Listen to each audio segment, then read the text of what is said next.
Getting it done on the other end. 5 straight points for him, getting the Warriors back within 9. Here's Curry. Oh my God, you were. Oh my God, Stephen. Yep, that was Steph Curry doing his best Ben Simmons impression. And that pretty much topped off the recent slump that he's been going through. Because I mean, it can't get much worse than that. But then again, that's what we said a month ago against the Phoenix Suns when he shot 4 for 21 and just seemed out of it. And here we are a month later and he's still going through it. And while he has had some good games here and there throughout the last month, he's still been having arguably the worst and longest slump of his entire career. So what's going on? I'm gonna be completely honest with you guys. I have absolutely no idea what's going on with this dude. But what I will try to do is explain why the Warriors are still winning despite his struggles, and I'm gonna talk about why we shouldn't be so worried about this even though the slump has carried on for so long.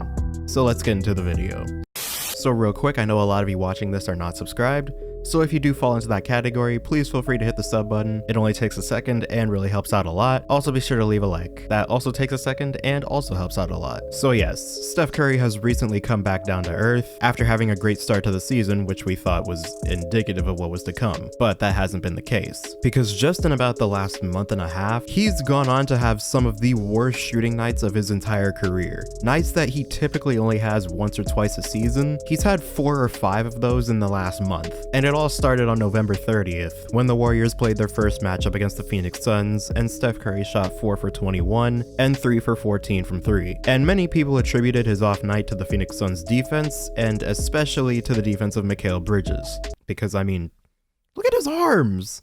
What is that thing? But while he did play great defense on Steph, he also had some open looks that he just missed. So people really didn't make a big deal out of this. But then it went on and on and on. To the point where we are now, where he's had good games here and there, but you can easily see that he's been in a shooting slump for the last month. Since November 30th, he's averaged almost 25 points, but he's doing so on 37% from the field and 35% from 3. He's played 16 games in that span and has only shot above 40% from 3 in 4 of them. He shot below 30% from the field in 5 games, and he's just never been able to regain his rhythm since the beginning of December. Now, like I said before, I have no idea what this is. Because while he's been in slumps before, usually those slumps either have possible triggers that we can point to, and they don't go on as long. Because at first we thought it was just the Phoenix game, because he played a little bit better in the game after. Then he went back into the slump when he was inching closer to Ray Allen in all-time three-pointers. So we said, oh, okay, when he passes Ray Allen, he'll snap out of it.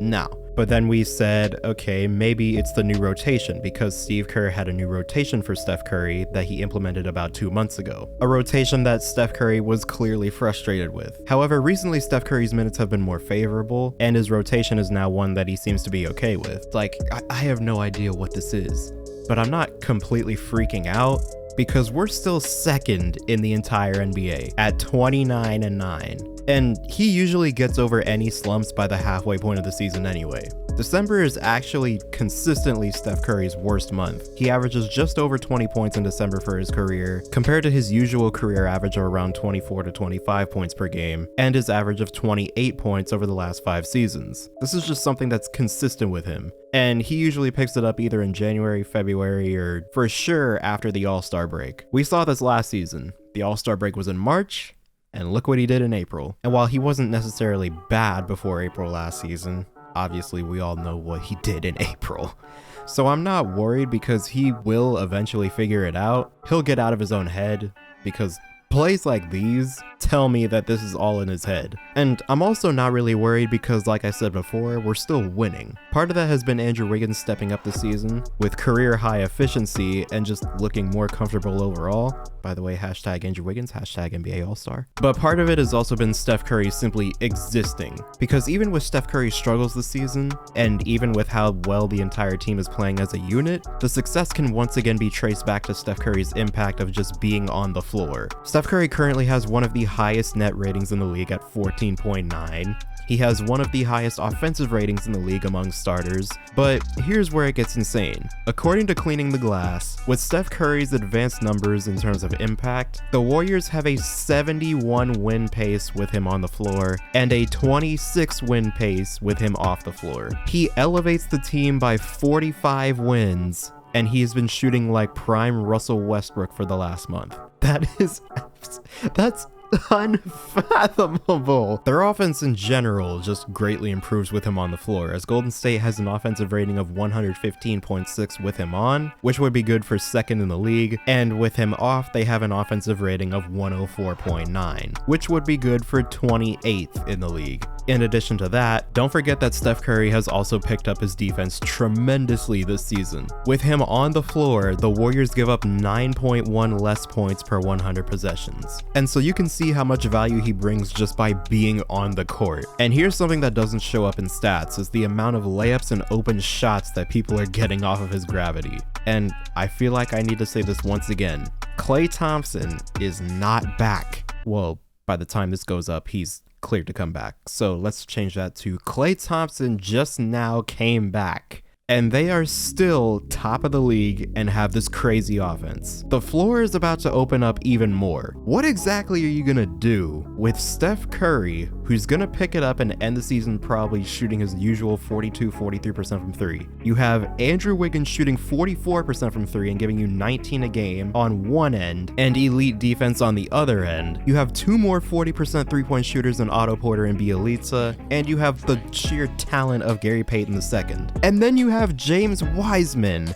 also coming back sometime soon. There is going to be absolutely nothing that any NBA team will be able to do to beat this Warriors team 4 times in a 7-game series. So I mean, good luck. Because like Klay said, if you ain't with us, you ain't with us.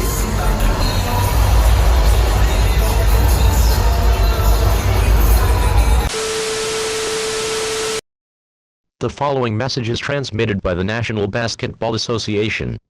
This is a basketball emergency. Please stand by. This is your emergency system announcing the commencement of Strength in Numbers Part 2. Sanctioned by the National Basketball Association. Commencing at the siren, any and all pettiness, including shimmying, will be legal for 6 continuous months. LeBron James, Adam Silver and Kiki Van Dueg will be unavailable for intervention until after the 2022 NBA Finals in June. Blessed be our returning rulers of the league. May God be with you all.